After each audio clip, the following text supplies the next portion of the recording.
So what is wrong with designers, right? Goat and I were having, we've had quite a few conversations, and it seems that there is a lot of misunderstanding between designers and developers. And so I'm trying to give a little bit of insight into hell is wrong with us, right? Why do designers get on developers' nerves, and how do we talk to them and make some sense out of it, right?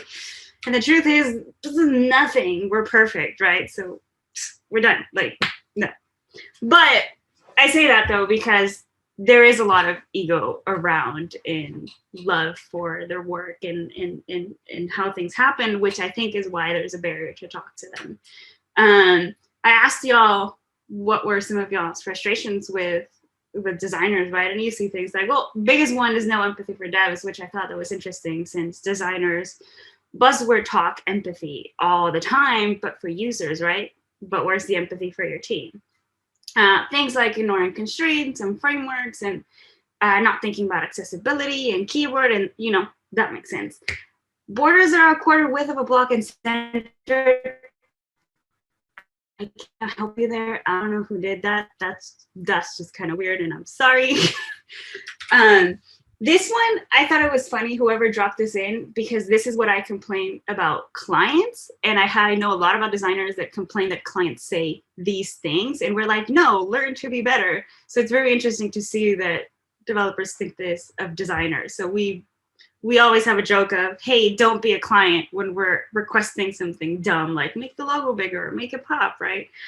So I guess it depends. It's when you separate people from where they are. But for real, why do we focus on these little things and get carried away and not pay attention to these other things? And we're like, our design needs to be perfect. And the truth is, a lot of designers, not so much anymore, but come from a different background. Most of them will probably come from a print or some other type of analog background.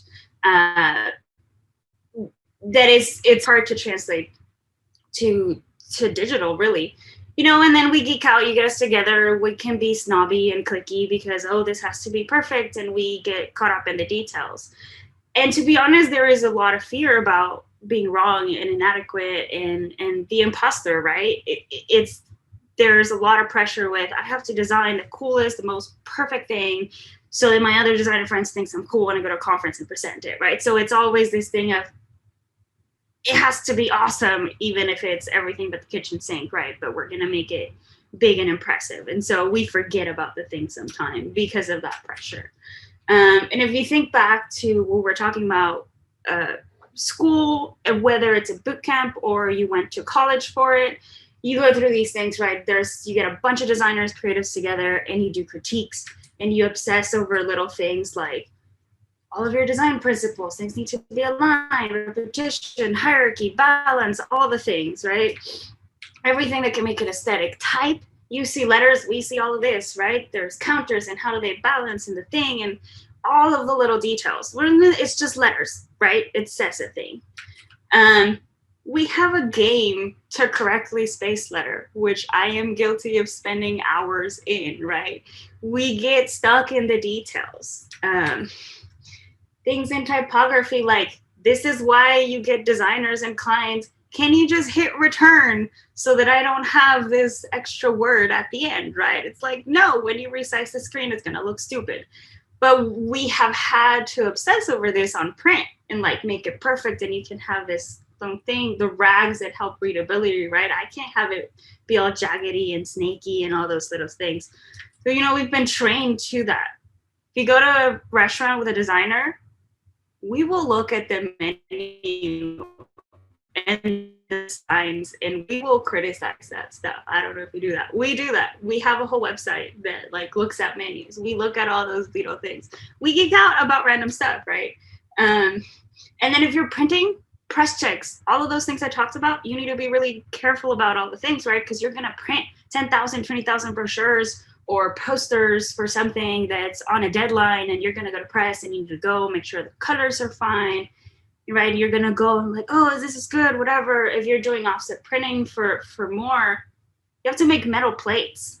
They get the impression for the 4 different colors. If you mess that up, if you mess something up, if a word was wrong, if the alignment was off or something but off, you get to pay, or the company, right, to make those plates again. That's not cheap. So there is this obsession of everything has to be perfect and set because it's going to go to print and we cannot change it ever, right? And so you get this. I saw a couple slides from Pablo Stanley's talk at the awards conference where he makes fun of a lot of things from what designers obsess about, right? And this is one of the things, right? Because of all of that, you get the impression, even so subconsciously, that aesthetics is way more important than functionality because it has to look perfect and good, and that's one, readability and all that jazz, right? And that's why you get people obsessing over what type of menu we're gonna put, burger, kebab, the thing, the fancy stuff, before even asking, do we even need to hide the menu behind a thing? Can we just have a regular exposed menu? Like little things like that, because we get caught up in things. And kind of going back to school and just how it works, right? It always starts with sketching. In school, at least, in boot camps, you need to sketch all the things. For logos, sketch 100, 200 things, come back to us, like do all the things, get super into all the ideas and how it's going to look. Does it align? Sketch over things, iterate on this thing over and over again. Layout, right? There's grid. This goes back to what I was talking about. Those rags, are they good? Does it align? Like, this is not wireframing. It's not just a web thing. It comes from layout days and having to do paste up and stuff like that to make sure that was aligned perfectly before you took to the typesetter, right? And it transforms into wireframes. And also, we love our tools. We get caught up in the tools and the cutting and the drawing and the papers and putting things together and making sure this looks great. And showing off, like, look, we did a thing, we prototyped a thing, and we drew the things, and we moved it around, and we talked and philosophized about all the things. And at some point, we get lost, and we get caught up in all of these drawings and the iterations of buttons and the conversations and the critiques that sadly, most of the time involve only designers and only creatives who will obsess over the little things. And we get caught up in ourselves and forget to think that, hey, someone else is going to have to implement it. I'm not sending this to a printer that's going to print the same thing, right? It has to build something that's alive, really, that you can change. And leading up to that, designers today can be divided into multiple things, right? You have UX designers and UI designers. These two get lumped together into one, and they're not. There are a lot of butts and heads between UX designers and UI designers as well, right? You get like, UI is what people do, what it looks like. We get caught up in our tools. We do the things, prototype, has to be perfect, beautiful, pixel perfect, all that jazz. User experience designers will do the research, talk to the users, do a lot of flows, and is this how things should progress and whatever. And there's a lot of fighting between designers there too, who want to make it look perfect, and UX designers or engineers that are like, no, it needs to work. It needs to solve a problem. And then we get these beautiful things where like people are fighting between what's what. And it's a lot about lack of understanding. We all get caught up in our little things. And like, this has to be the perfect sidewalk, but no one's going to use it, but it looks pretty, right? And it gets complicated because we all get caught up in our things. So then in our own specialty, it comes back to the big question that keeps coming up and up, which is, should designers code, right? Always come up. I say no, they shouldn't. They shouldn't. However, should they understand how code works? Well, yes, please, for sure. You look at architects and civil engineers. Architects, they obsess over the aesthetics and they look at the design, but they need to take material. They need to know how structure works. They need to know that the building that they're designing is not going to fall, right? So they take those classes, but they also tend to work together. Architects' designs need to be approved by someone that knows this, and it needs to be signed off to make sure this thing is not going to fall. So we need to help each other out, right? Designers should take the time to understand the medium that they're working for and try really hard not to get obsessed over the things. Like for me, going back to the type, it's hard for me to say like there is one word alone by itself, it looks ugly, or these little things. But I have to be like, no, it's alive. Like it'll change. It takes a lot in me, and I've gotten better at it. But because I came from a print background, I had to really convince myself like this is a different medium, and we need to know that. But it helps to have someone else that tells you that in a way that makes you understand, like, no, I'm not destroying your design because we get butthurt that it's my baby. You're not going to change my baby. I spent all these hours designing and doing the things. And that's when,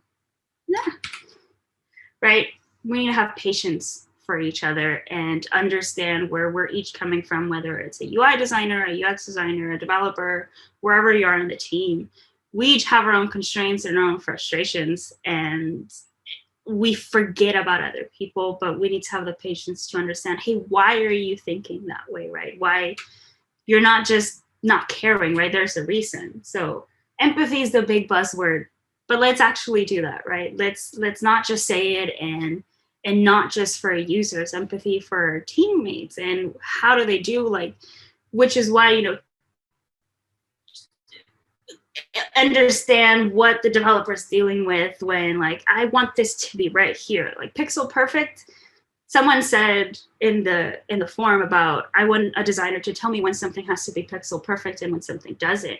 In my opinion, nothing should be pixel perfect on the web, right? Because it's a fluid medium. It shouldn't. It's not layout. It's not print. It has to be alive and adapt to wherever it is. But it's a matter of going back and forth and understanding each other as to why things can or cannot happen, right? So that goes back to communication and helping each other understand, like a designer should be able to explain why they did that. Not, this is pretty, this is my baby, do it this way, and that's it. It's like, no, we did this because it's going to help the user. We chose this typeface because it creates trust in our brand. And you may argue, well, like, can we hone it down to less typefaces for performance, right? Like, we can make compromises, but we need to understand why we do certain things. And I think sometimes people don't take the time to talk and really understand why. It's more on the defensive side. And that's the tricky part, which has no one solution, right? At the end of the day, it's all teamwork, and it's all remembering that we're not working in a bubble. Creatives tend to work in a bubble, and they'll go show their design to their other designers' friends and be like, hey, isn't this cool? Isn't this pretty, right? Or they'll go to someone that knows that will say this is cool because it's had the same thing. So we need to get out of our comfort zones and understand where they're coming from. Why are they obsessing over these things? Why do they care about these things, right? And that's how you get people to care about accessibility and performance and optimizing images and fonts and all the things, right? So it's a tricky thing. But hey, no, we're not perfect. We're actually not. None of us are. We all have our things, but we need to talk about it and be able to receive that feedback and take it and accept that it's not personal, that it's not our work is not us. There has to be a distinction, which I think is a lot of the problem, particularly me speaking on the creative side. They become our babies, right? Designs become our babies. But at the end of the day, besides all of those other aesthetic things that we learn, design is there to solve a problem. And if you don't solve a problem for your users or whoever it is you're designing for, it can look beautiful and colorful, but it's not good design, it's art, right? And that's where we all need to help each other. It's not just the creatives, the developers, the project managers, the users, everyone should have an input. So it's a work in progress. And I rambled a bit, as I do, put this together really quickly, but I hope with all my rushing and talking, it kind of puts a little bit into context some of the things as to why we kind of get in our bubble and don't listen and obsess over things that may not seem important to everyone, but are to an extent when everything comes together. Yes. Thank you. Yay. That was great. And I think the First of all, understanding each other, and then also just emphasizing our work is not us and not taking things personally is something that everyone needs to hear and be reminded of, because that happens a little way too often. Yes. Guilty. Does anybody have any questions? Oh, Red, go ahead. Sorry, I interrupted you. No. I just said we all are. We're all guilty of that. True. I just wanted to. Yeah. Go ahead, Jimena. No, go ahead. I was just gonna say I love the slides, by the way. Thank you. Yeah, I threw this together. They're gorgeous. Well, this is Yeah. I'm now super intimidated about my talk that I just threw together. I'm like, oh no, I need to get some more design skills apparently. It's funny because as I was doing this, I was like, this is not online. I'm like, Jimena, stop it. Like, I was about the things. I'm like, no.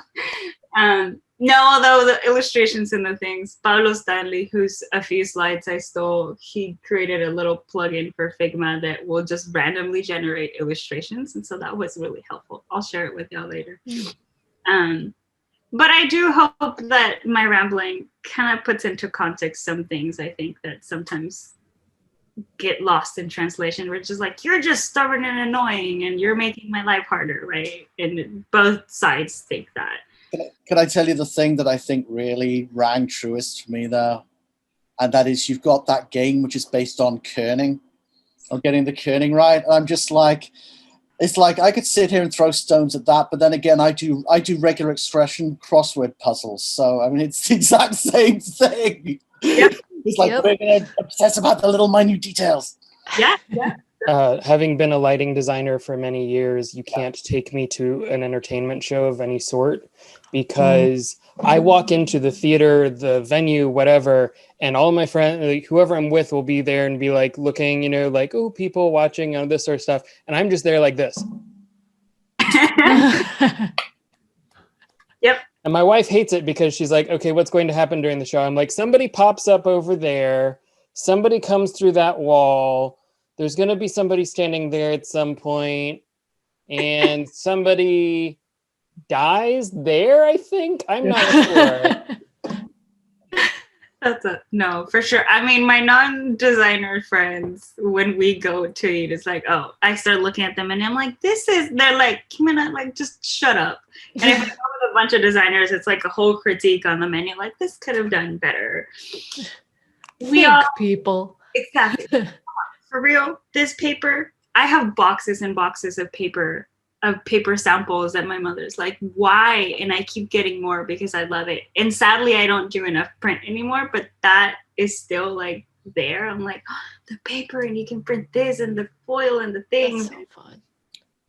So there's a question from Steven. What comes first, design or content? Realistically? Or, I mean, because content should always come first. Okay. How many times you actually get content first? That's my never ending. I mean, I always say that, and like my boss is always like, just design a homepage and we'll get the content later. And then we get the content and it does not match what he did. I'm like, we cannot. Like, I can give you a style board, a mood board of what things I think like may fit our target market, that typography. Like, I can give you all of that, but I can't design a thing without the content. I'm going to wireframe that thing. And it goes back to those layouts, right? Even with brochures, you get the content and then you design the brochure because you need to fit it in that page that you're going to print. And it better fit on that page that the client has money for, right? If they can only do 10 pages, we're only doing 10 pages and you're fitting that content and making it look good in the hierarchy. And that's what those wireframes, they come from that layout sketching, from like doing paste up and Rubylith and weird things to get the printing done, right? So content, I wish it happened more.